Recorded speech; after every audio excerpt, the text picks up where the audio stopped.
Sir नमस्कार sir. हां नमस्ते. Sir तुमची माहिती द्या ना. माझं नाव श्री साहेबराव बाळासाहेब निंबाळकर, मुक्काम पोस्ट कुरवली, तालुका फलटण, जिल्हा सातारा.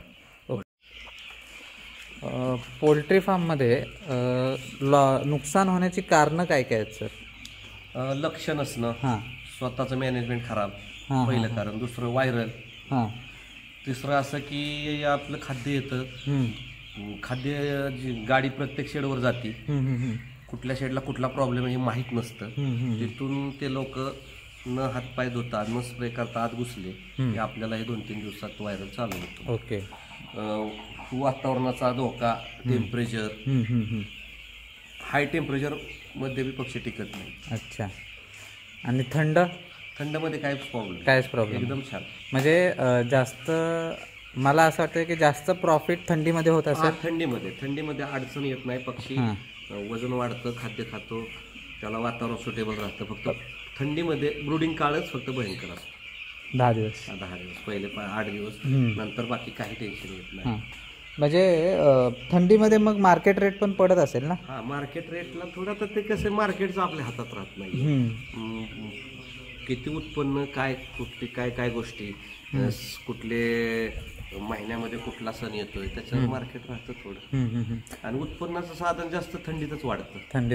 गरमीमध्ये, उन्हाळ्यामध्ये पक्षी पाण्याचा प्रॉब्लेम, बऱ्याच शेड बंद असतात, लोक पक्षी घेत नाहीत आणि मॉर्टॅलिटीचं प्रमाण जास्त राहतं. त्यामुळे मार्केट टाईट राहण्याची शक्यता असते.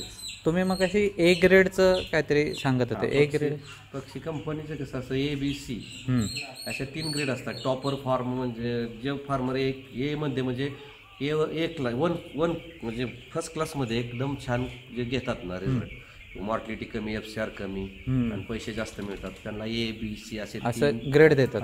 F म्हणजे तो पूर्णपणे फेल. त्याला कंपनी काय करते, पक्षी टाकत नाही 2-2 महिने, असं असतं. असं आहे. ओके. 2 महिने टाकत नाही, एवढे दिवस गॅप घेऊ शकत नाही. फार्मरनं स्वतः थोडी काळजी घ्यायची आणि पुढं. ओके.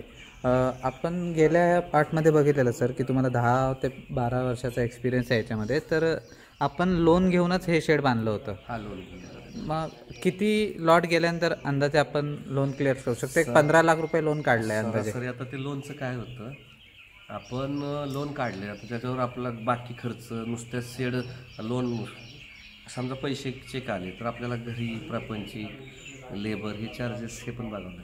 नुसत्या शेडवरच नाही, आमचं जॉईंट शेक ते असल्यामुळं तिथून तिकडून इकडे असं आम्ही ते कव्हर करून टाकतो. म्हणजे कंटिन्युअस शेडमधून पैसे मिळतात असं नाही.